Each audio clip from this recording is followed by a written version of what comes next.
జిల్లా నాయుడుపేట మండల పరిధిలోని మేనకూరు గ్రామంలో ముమ్మరంగా పారిశుద్ధ్య పనులు చేపట్టారు. Sullurpeta DLPO Ravindra, Naidupeta EOP RD మల్ల గోపాలయ్య, పంచాయతీ కార్యదర్శి అశోక్ కుమార్లు పారిశుద్ధ్య పనులను పరిశీలించి పలు సూచనలు జారీ చేశారు.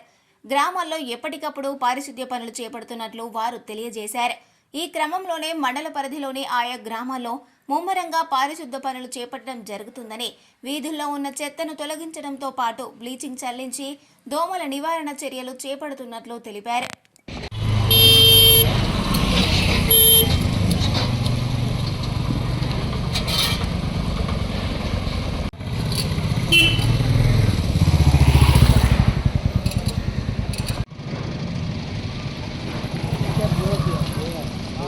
మరిన్ని న్యూస్ అప్డేట్ కోసం A3 న్యూస్ ఛానల్ని సబ్స్క్రైబ్ చేసి బెల్ ఐకాన్ను ప్రెస్ చేయండి.